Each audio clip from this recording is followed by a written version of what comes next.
I'm going to start with a very basic but important question. It's a philosophical question, and it strikes at the heart of our liberties.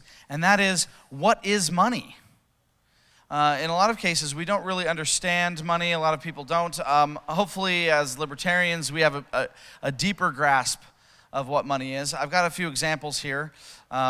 I decided it'd be fun to show one of these old-fashioned, but this one's more or less a fake, but old-fashioned ingots. The Chinese ingots were made to stack. They had this fun shape. There's currencies, like fiat currencies. We've got dollar bills.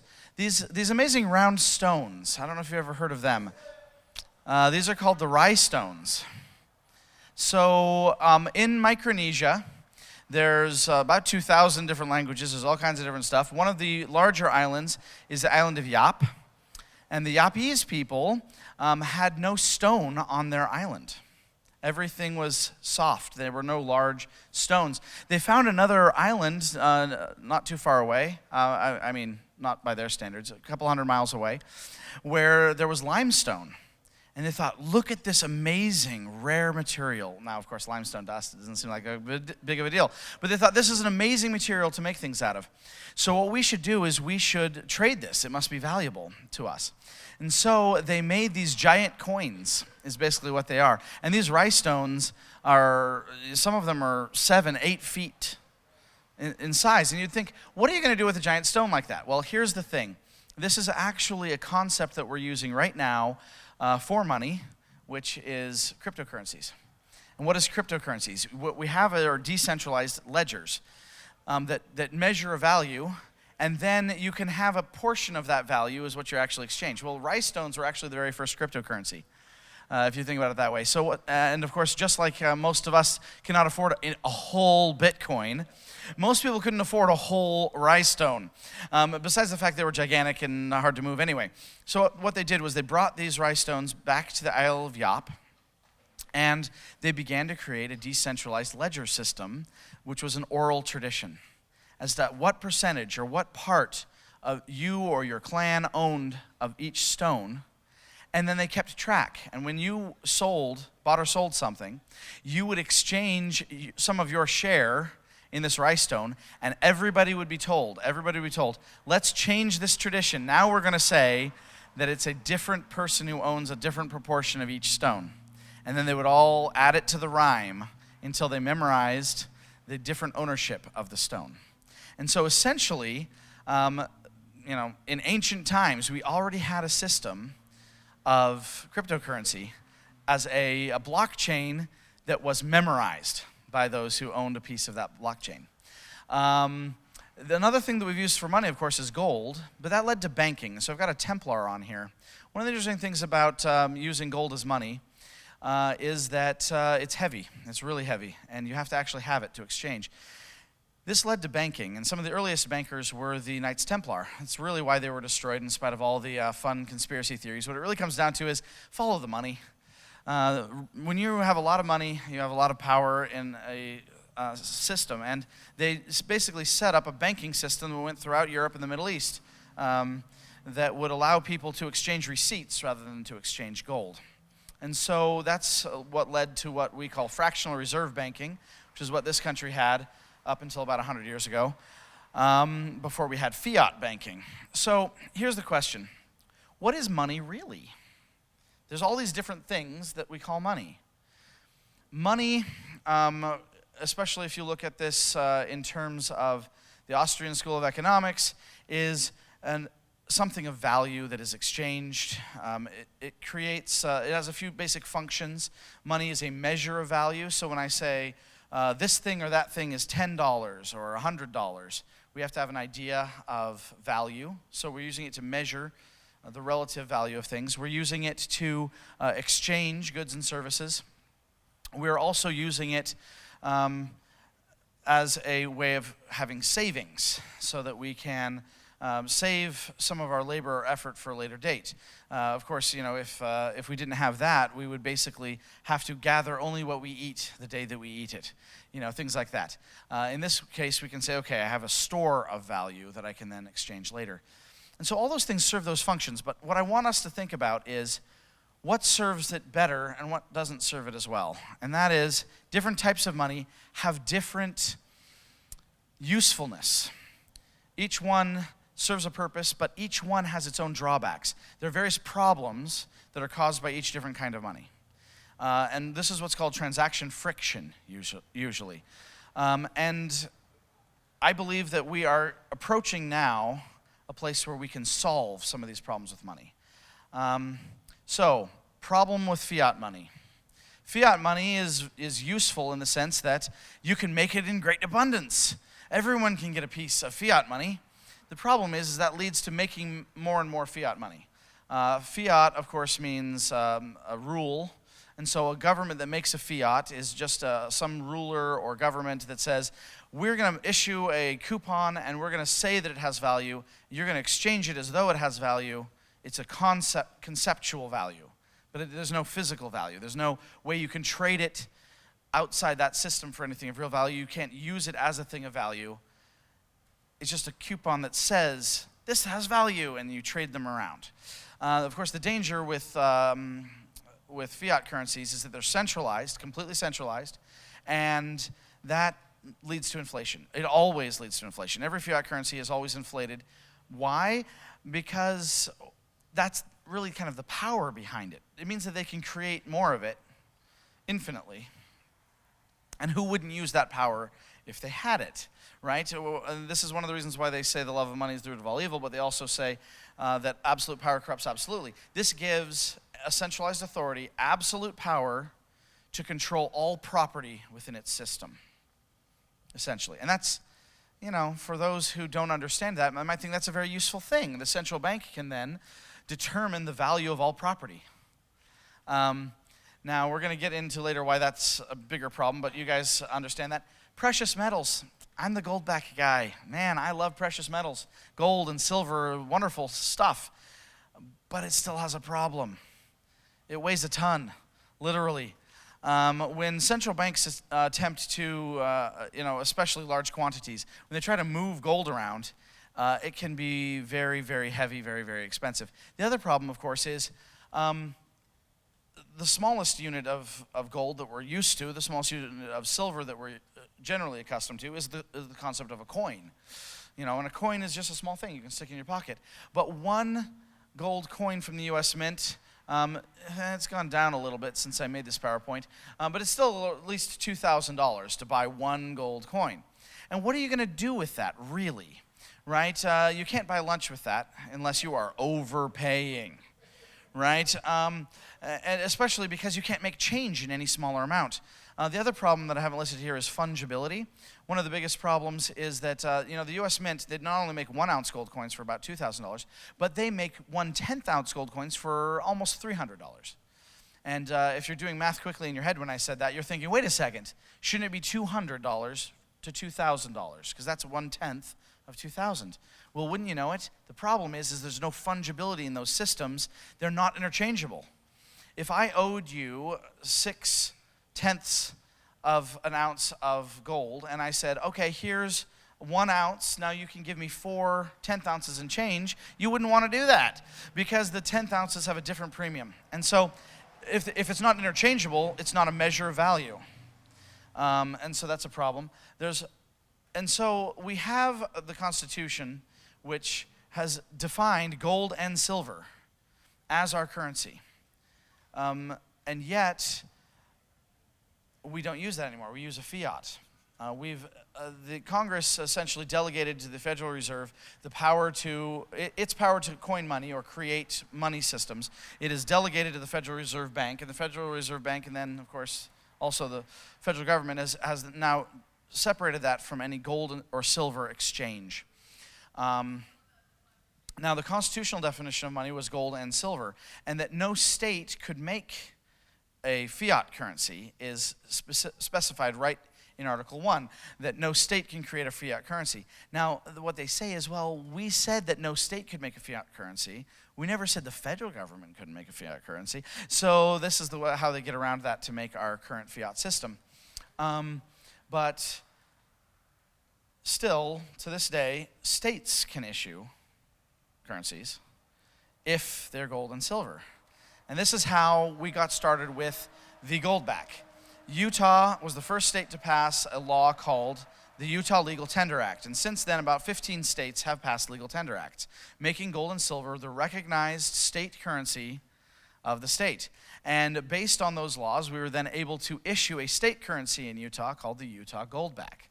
And we've done the same thing in Wyoming. Wyoming's law is even more friendly. We don't know how much pressure we can necessarily put on them, but we are trying to see if the treasurer of the state of Wyoming will be willing to put the state seal and his signature on each Wyoming Goldback to state that this is an actual currency with full legal recognition. Now, that's one route. We're kind of taking the opposite route here in New Hampshire.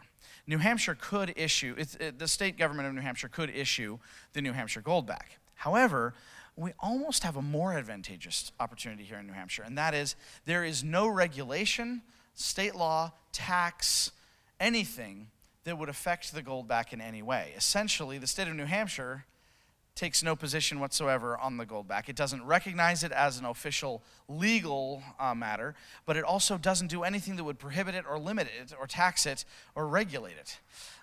So, of course, especially for our more anarchist friends, this is perhaps an even better strategy because it allows free commerce to flow with literally no state interference whatsoever.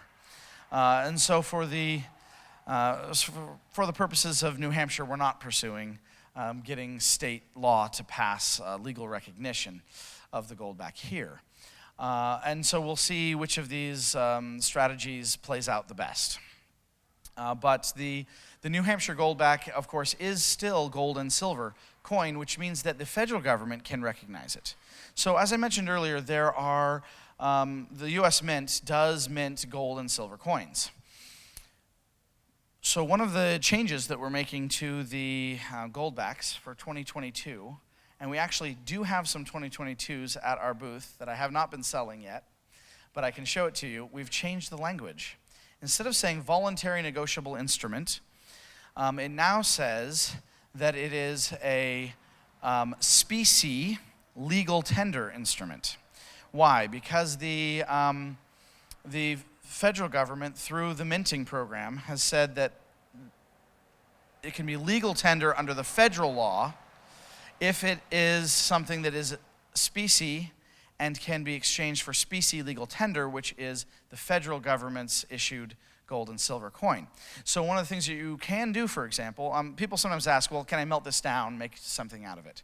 Well, yes, you can, but we don't want you to because it ruins its usefulness as a currency, then it just becomes a commodity again. And as a currency, not only does it have a more value, but the exchange rate has a higher value than the melt value of gold. But what you can do is you can trade it. You can now use a Goldback and trade that Goldback for specie legal tender. Specie being the banking term for gold and silver bullion. So you can now trade with us or with pretty much anyone for U.S. minted gold coin.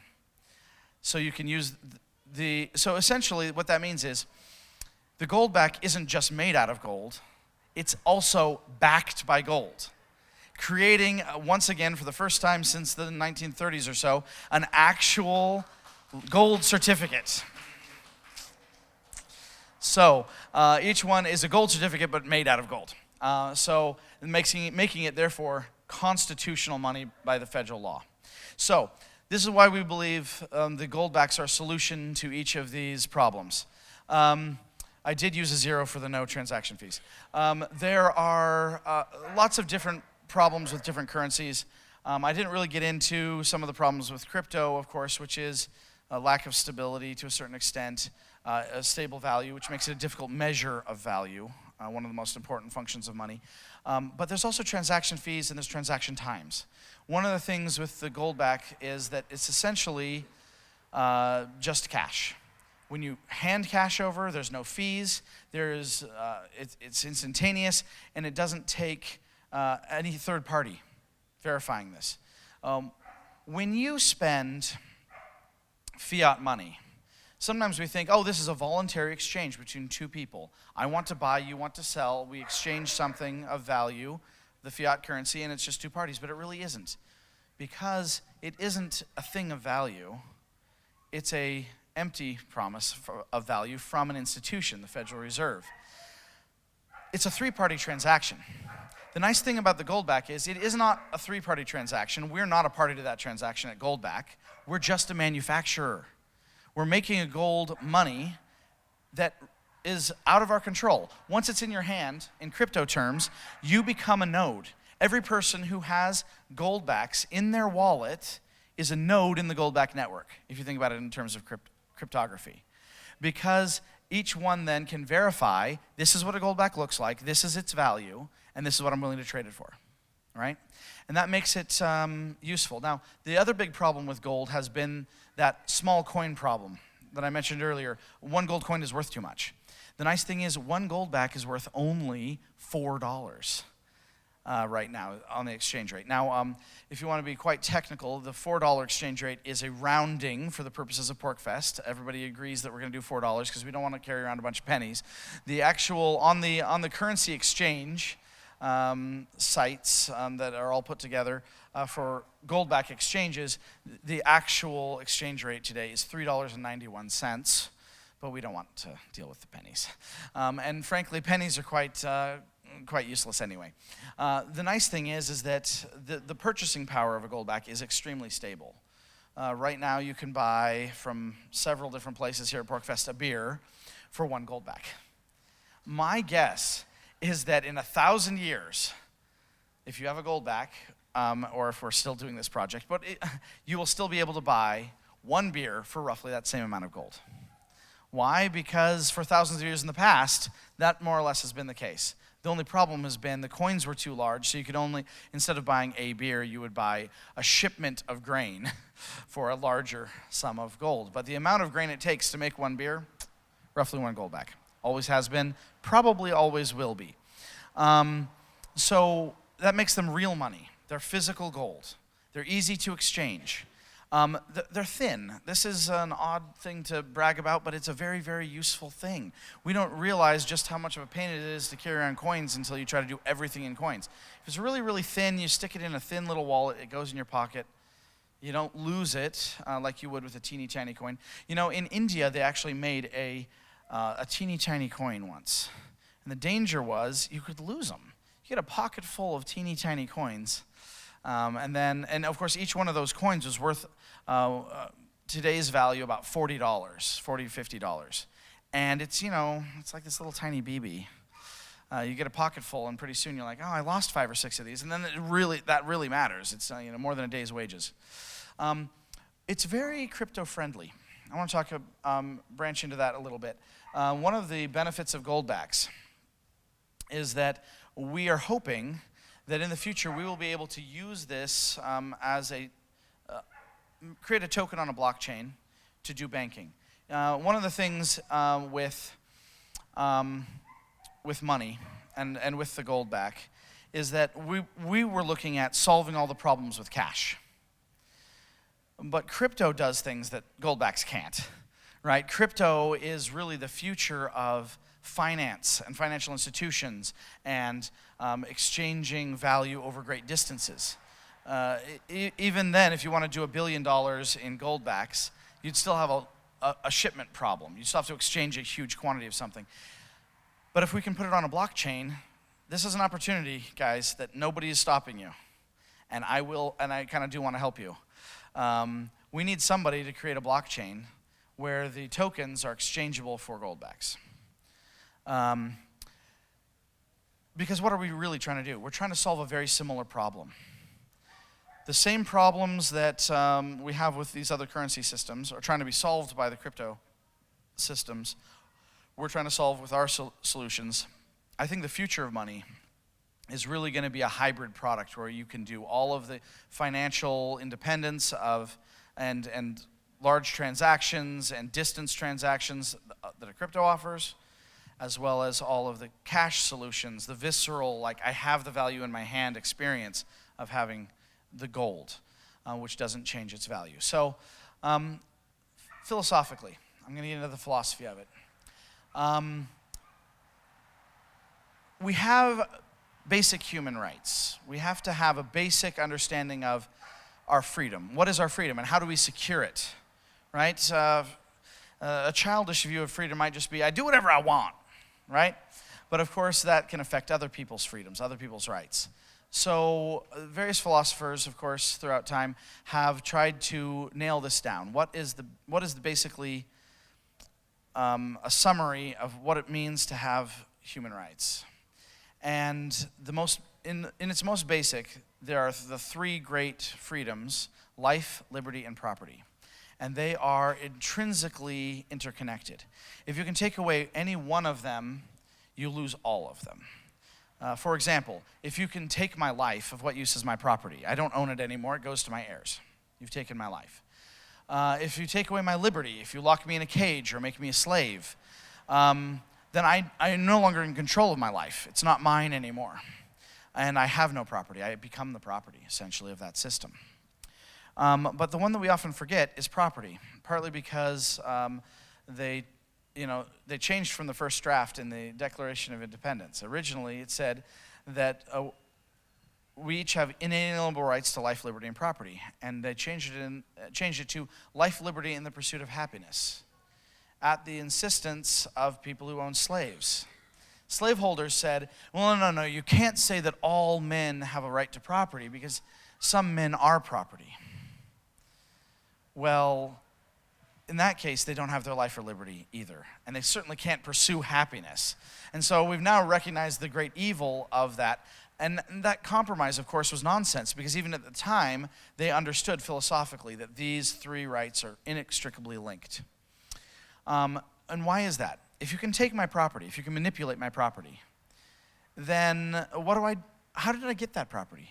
I spent my life, spent the days and years of labor, education, and effort that it took, the sweat equity that I put into creating something in this world is manifested in the property that I've been able to create out of that effort. And when you take that property away, you've taken away a portion of my life. Now, instead of working for the pursuit of my own family, my own labor, my own tribe, that piece of my life has been taken. I've now been made a slave during that time as I worked for someone else. And what of my liberty? If you can take from a man everything he has, you will find a very desperate man who no longer can choose to do what he wants with his life, but must instead work to obtain more property so that he can eat, so that he can live. And so, yes, you lose your life, you lose your liberty if you lose your property. Your property right gives you the freedom to actually make choices and to accomplish things. It's basically your time. So Bastet, of course, is famous for his various works on government and on liberty. And he references this, that life, liberty, and property do not exist because men have made laws. Right? They're not granted to us by the government. On the contrary, it was the fact that life, liberty, and property existed beforehand that caused men to make laws in the first place. And so one of our problems with our currency system, being a fiat currency, is that, again, that centralized power, the Federal Reserve that can issue debt, that can issue currency, therefore can control the property.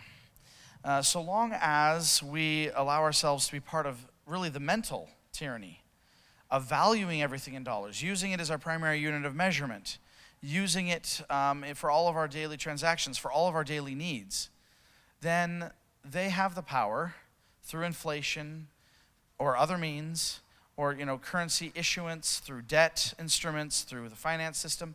They have the power to control your property. And you might think, well, I own a home, or I have stuff in my wallet. That's mine. Unfortunately, it's not. It's still manipulatable. And as long as they can manipulate it, they can either take it away or change its value. And so one of the things that we're trying to do at Goldback is get us thinking differently about money. Now, I'm preaching to the choir at PorkFest. Everybody here understands a lot more about liberty than your average person, but we have to go out there and deal with the normies all the time.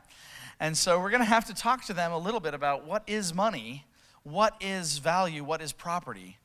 And when we do that, they need a new way of measuring it in their head. You know, buying one of these folding chairs for us to set up for these things, right? You know, they're probably like, you know, $15, $20 each chair. As long as we're thinking in terms of that, not, oh, it's 4 or 5 Goldbacks. If we think of it in terms of dollars, then not only will they be able to continue to control us, but we'll always be wrong. When I say $100, you have an idea in your head of what that's worth. But I would bet you that for every 10 years of age difference from each of the people in this room, you have a vastly different understanding of what $100 means. And as much as we try to translate that when we look at it and go, oh, $100, you know, an older generation might think, oh, $100, I can feed my family for the month. And more middle-aged, and they might think, oh, $100, I can buy groceries for the week. And, you know, for a millennial or a Gen Z, they're going to think, oh, $100, I can get lunch. I can fill my car up with gas. I can, you know, it's amazing how fast that disappears now, right? And every bit of that difference has been a diminishment of the property rights of every single American. Now people will say, well, yeah, but my house has gone up in value. No, it hasn't. Okay? It just means everything else, it just means the dollars are worth less. Your house is your house. It has a value, of course it does. But that value isn't really changing. If anything, I mean, unless you're renovating, unless you're updating, it's probably going down in value. And yet, my grandparents in San Leandro, California, beginning of those big, you know, suburbia projects, and everyone could own their own little home and have a little piece of grass and stuff like that. They bought their home for $2,500. And when my grandmother died, who lived in that house ever since they bought it for $2,500, she lived in that home until she died. And then, you know, my parents and my mother and her siblings, then they sold the house for her estate for $1.1 million. Now, it may have gone up in value slightly because of the economic activity in the region and so forth, but mostly what's happened is that the dollar lost an incredible amount of its actual purchasing power. And so, because after all, what did it purchase? It purchased the exact same thing, that house. So, how do we break ourselves out of that mindset of dollars? We have to understand that if you expect to have freedom, your life, liberty, and property, you have to be able to control your property, and that means you need an actual free market. And in order to have an actual free market, you have to have an actual free market currency. That means that nobody else can be taking it away from you. You have to be able to exchange things of real value with each other. This gives you a profit motive. One of my favorite experiences at PorcFest, my first PorcFest, not this year, was when one of the kids came up and he goes, oh, that's real gold? And I was like, yeah. And he's like, oh, that's really worth something, okay. And he's like, well, how much money do I have to pay you to get a Goldback, you know? And I was like, well, we're exchanging 4 to 1. You can pay me $4 and I will give you 1 Goldback. He's like, okay, cool. He gives me 4 $1 bills, disappears, but only for like 5 minutes. Comes back with a $5 bill. And he goes, okay, give me another one. And I give him a $1 bill and a Goldback. And he disappears for about 5 minutes. And he comes back and he comes back with another $5 bill. And he says, okay, give me another one. And then pretty soon he comes back with a $5 bill and the 3 ones that I'd given him from the other transactions. He goes, okay, give me 2. And I give him 2. And this kid was going out there to other parts of PorcFest and saying, hey, I'll give you a Goldback. It's made out of real gold for only $5. Right? And I was like, okay, this kid gets it, right? And he's only like 8, 9, 10 years old at the most. He figured out there's a profit motive. If I find a way to make this to my advantage, right? We have to have that. And of course, I was tickled because that just meant more Goldbacks were getting out there, more people were thinking about it. So what we really need to do is that we need to change the way we think. We need to change the way our market works. Now, here in New Hampshire, a lot of you actually live here in New Hampshire, and you spend money all the time. You earn money at your jobs, you spend money for your bills. If we can get this concept of freedom out there more fully, one of the useful ways to do that is the Goldback. And I'm not just a believer because I work for Goldback. I actually was one of the very first businesses to sign up was my law firm, Shaffer and Briney Law. We signed up to accept payment in the Goldback. And so yeah, I suppose the couple of businesses that beat me to it were all like the friends and family of the inventor, right? But I was really the first business that went out there and they said, hey, do you think anybody would use this gold as money? Is this something that businesses would be willing to do? And I was like, heck yeah, I want my business to do that. What really sold me on it was the fungibility and the small increments. I had already taken gold as payment for my law firm in gold coins. I got a $1,000 for doing a bunch of legal work for a guy. And so we gave him credit for the $1,000 at the spot price because I didn't know any other way to value gold. And we said, okay, this is what your retainer, we'll work for you.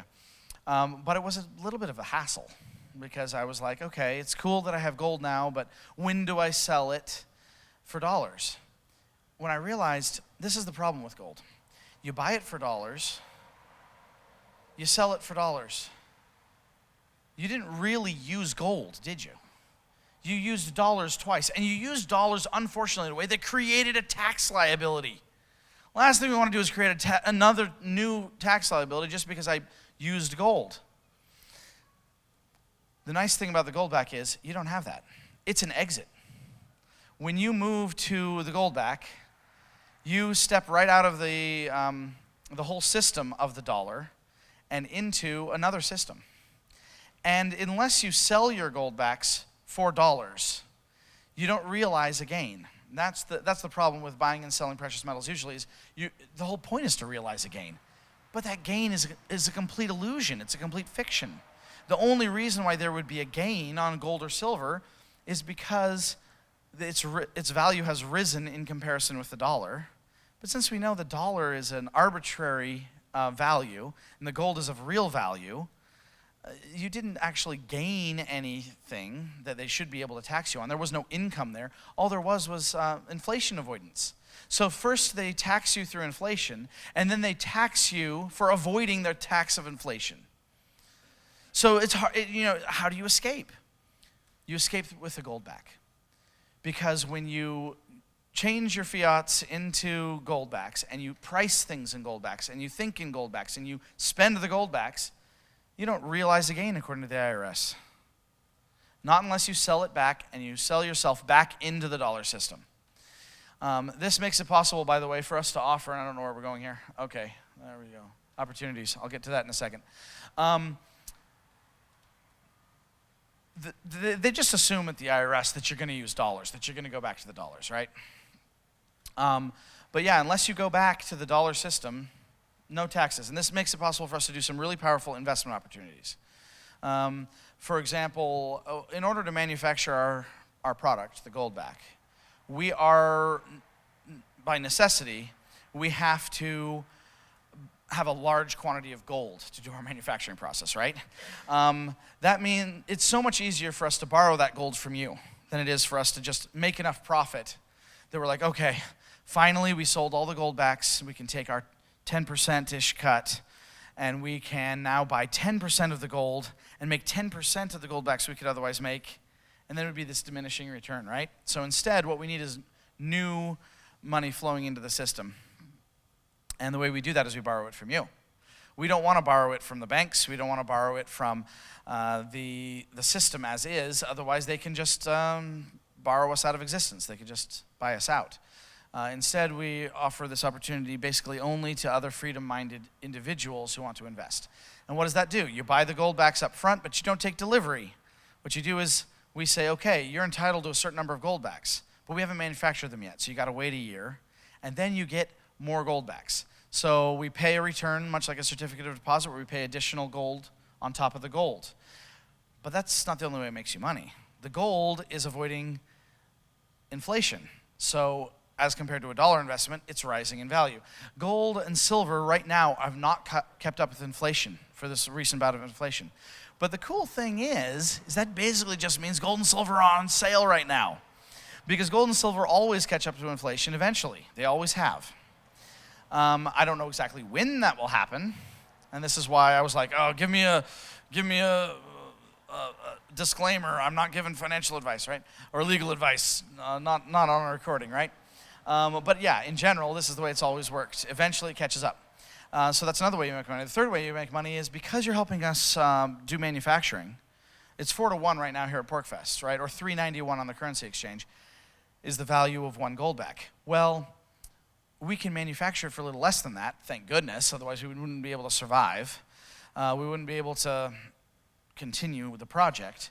But we sell it to you for close to our manufacturing cost, our minimal price, the minimal retail price, essentially, that anyone can get a Goldback anywhere, is what you're actually buying it for. And it's actually worth more than that. The free market exchange rates have always been higher. So that's like a 10% arbitrage. You get an instantaneous return on your investment.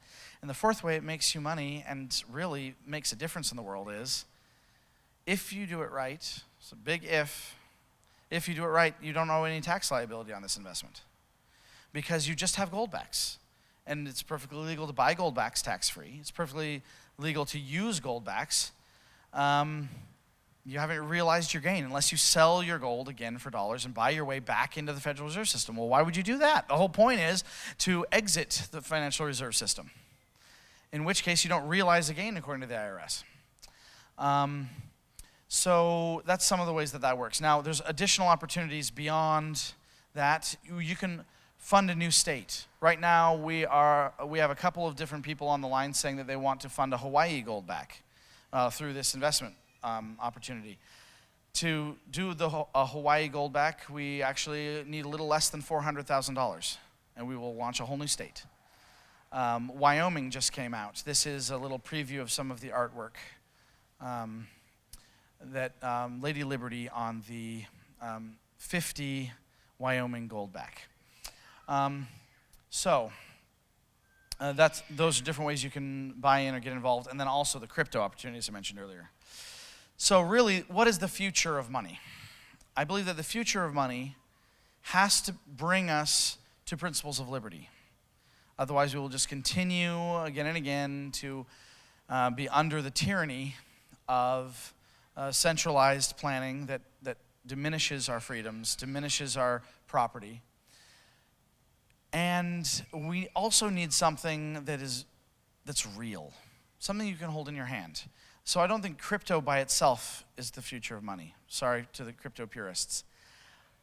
Crypto, however, is part of the future of money.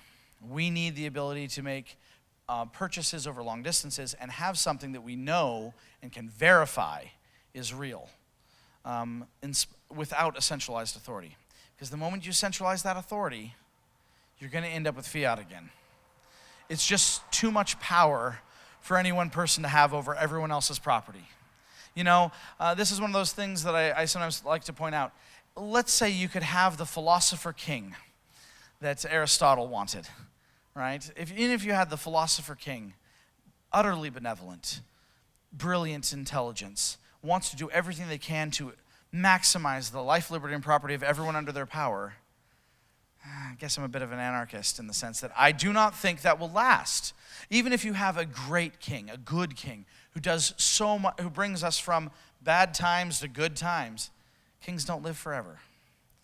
And eventually these things fall to the hands of smaller and smaller minds. And with absolute power comes corruption of that system, of that currency. And so this is one of the reasons why we're very proud of the Goldback, because we are not, even as the creators of the Goldback, we're not the controllers of the Goldback. You are. When you have the gold in your hands, you can do whatever you want with it. And fortunately, so far, people have used it for good. People have created free markets. Here in New Hampshire, we have dozens of businesses that accept the Goldback as a form of payment year-round, anytime, right at the cash register. We're hoping that we'll go from dozens to hundreds and then to thousands across the state of New Hampshire.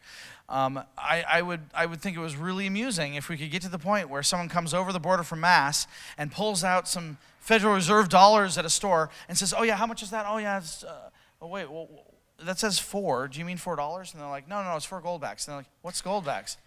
You know, that's what I want to see happen. I want to see them pull out the fiat money. I'm going to be like, oh, no, we don't take that here. We only want real money. Right? Now, that's a little ways off. But the possibility is there if we just start taking control of our future and spending real money.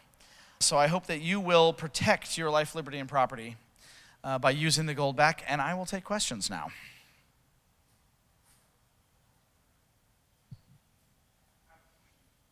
All right. Are we going to use a mic for that? Yeah, we got a mic here. That way they can hear it on the recording too. So come up to the mic.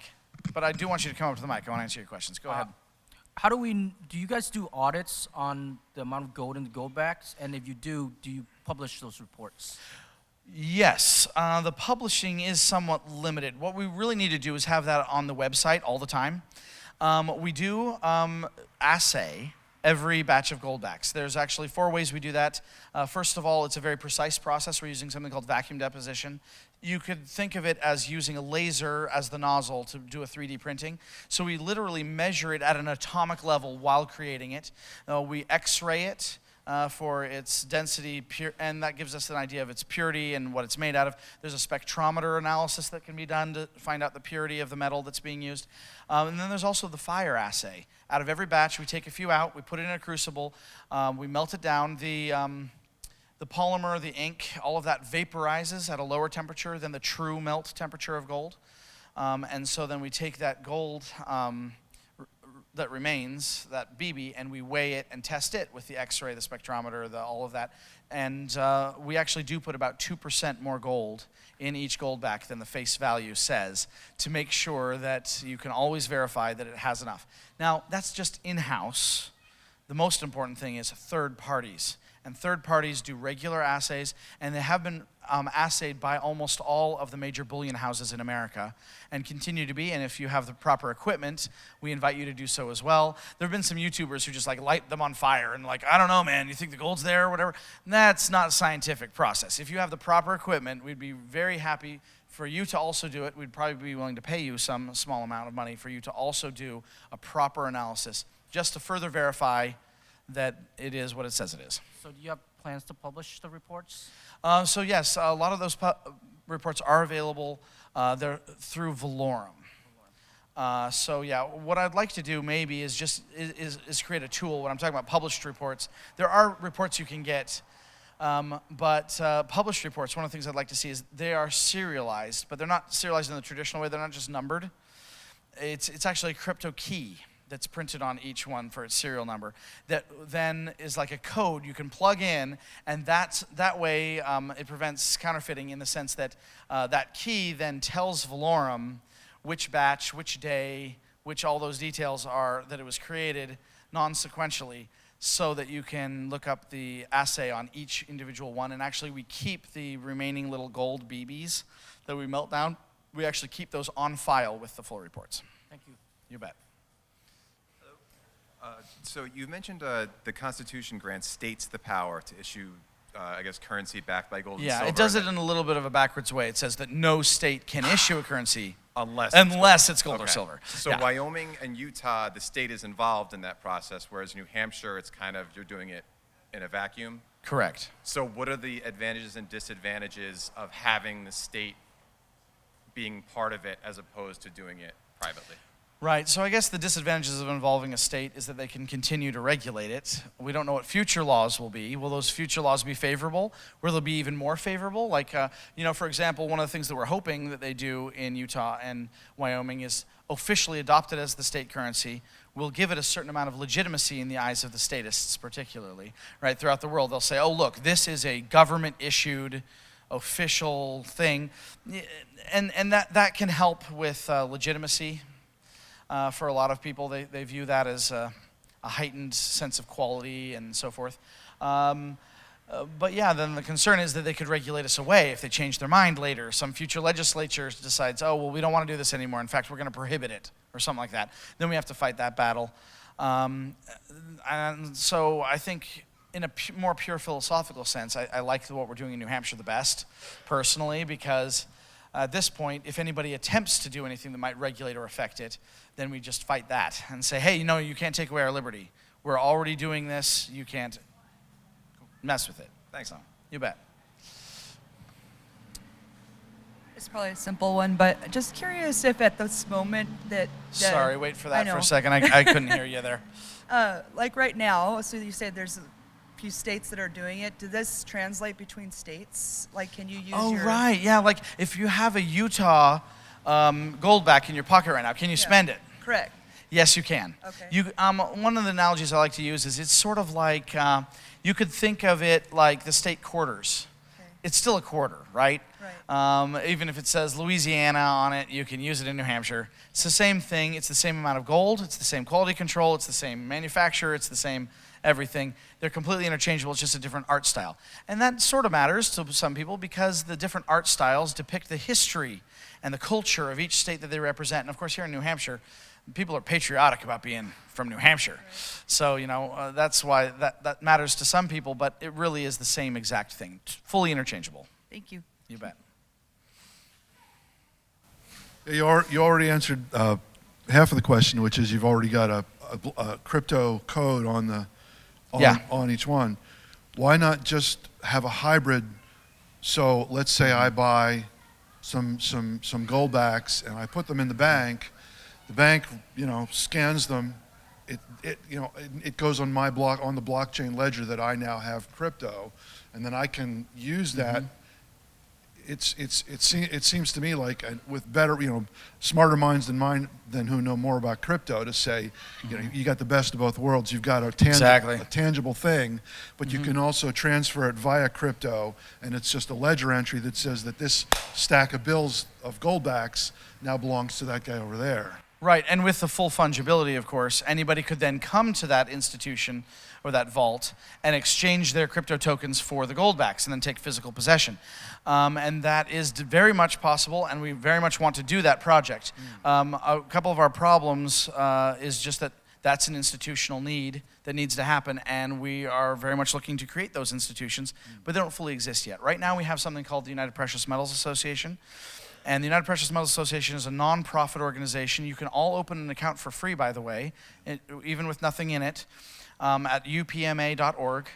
And then it offers banking-like services, and of course promotes sound money. And they're the ones that service, for example, the accounts for those investments I was talking about, so that you can get your Goldbacks later. And there are believers and owners of those instruments, several of them right here at PorcFest. So that does make it possible to do it like a ledger. Then all we need is the decentralized ledger nature of having a true crypto that is a Goldback-based crypto. But it would have to be based on one of those investments. So what do we need? We need the institutions that will, the nodes essentially, to function on that blockchain. We need the vaulting companies, like a bank, that will exchange them for physical gold that is kept back. And we need an investor who will pony up the first certain amount of Goldbacks to say, these Goldbacks are now on the ledger. I'm going to now go spend my crypto tokens, and then we will redeem them for the physical gold whenever somebody comes. Now, we can do most of that through the UPMA already. I do need a programmer who is good with blockchains to make us a good and secure blockchain, and I would like to see it be low energy consumption, please. Yeah. It seems to me like if you came up with a solution like that that had the, flattened so that Bitcoin isn't fluctuating all over the place, but I still have the benefit of crypto, that seems like a winning proposition to me. Oh, I think so too. So please tell your crypto friends that know what they're doing, because I can run a PowerPoint, but I'm not going to write the code for this crypto, and it needs to be a smart contract system. So, thank you. And you've got the Mises shirt on.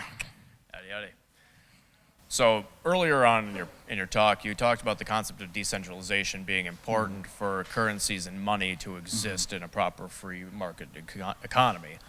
So as the proprietary holders of Goldback, do you believe that does not sound like a centralized system because y'all are producing the only Goldbacks in this market? Well, it is true that we're the only ones with this technology and creating the currency.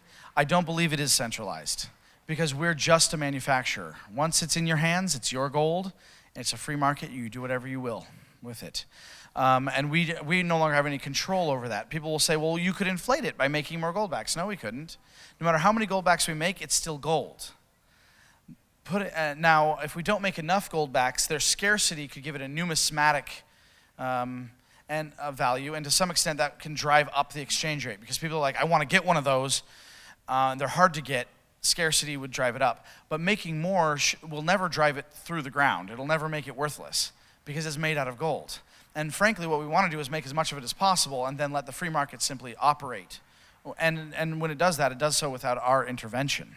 And so that's why I do believe it is fully decentralized. Everybody who owns it can do whatever they want with it. And let's imagine the worst case scenario. Right now, we've been very cautious. I am an attorney. We're doing everything we can to make sure that we are completely compliant with every law, national, international, customary, state laws, to make sure that what we're doing is fully legal, because we don't want to pick a fight with the Federal Reserve. But let's say somebody does get mad and it gets to be a big enough project. Right now, our market cap, there's only about $30 million worth in circulation, which is small potatoes, frankly, compared to most, to any economy, right? But let's say we do get to be big potatoes. We get $1 trillion worth of goldbacks in circulation. People are really just like opting out of the Federal Reserve en masse. That might make someone mad. They come after us. The cool news is if we succeed at doing that, it doesn't matter if they shut us down, because the gold is out there. It's not just in our vaults. It's not like we have any control. They can't confiscate it. They'd have to confiscate every single goldback from everyone in the world. And then that becomes an impossible task, which means I hope they won't attempt it. Thank you. Thank you. And I can see you love Austrian economics. Yeah. So the great Austro-libertarian sort of intellectual leader of the Bitcoin world, Saifedean Ammous, in his great book, The Bitcoin Standard, and a wonderful talk with Jeff Dice at the Mises Institute, he makes the point that Bitcoin evolved in a statist world where government-forced fiat currencies dominate money. And he feels like if we actually had a true free society and competition in currencies without government force, that in such an environment, Bitcoin would likely be outcompeted.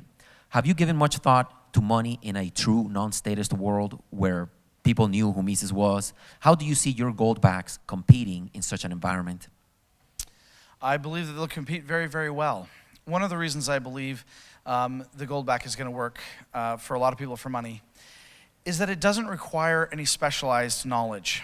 It's something so simple that I think you've seen, have you ever seen where they take a raven and a raven learns that if they drop a rock into a thing that they will get food or water, will be able to pop out the other side of a mechanism. And so you've got, then you've got birds who literally understand money. There's some kind of exchange. If I drop this here, I get that there. That's how simple goldbacks are. It's something beautiful, but it's something tangible. It's right there in your hand, and if you're exchanging real value for real value in hand, it takes no explanation. Every child can understand it. Just ask the children here at PorkFest. They're all crazy about the goldbacks. They're all coming and paying little handfuls of $1 bills to get more goldbacks. And so I do think that being physical creatures, being social creatures, creatures that eat every day, that's what humans are. We want something that we can hold. And so I do think that in some ways it may outcompete Bitcoin. At the same time, we're also intellectual creatures with great capacities for abstract thought. And that's why I do believe we do need a crypto solution. Decentralized ledgering is powerful. Smart contracts and the way they can create intellectual property controls like NFTs, very powerful concepts. But in and of themselves, I think they're only pieces of the puzzle. I think that without a cash solution, you will never have a full currency. And that cash has to have that intrinsic value. And when you hold it, I think there's something deep in the human psyche. When you see the shiny beauty of gold, I think evolutionarily, somehow, we've been programmed to go, oh, that's valuable. I want some of that. Well, thank you, everybody. I was told I'm out of time. I will talk afterward, however, with all of you as much as you want, because, hey, what did I come here for? To have a PorkFest party and talk goldbacks.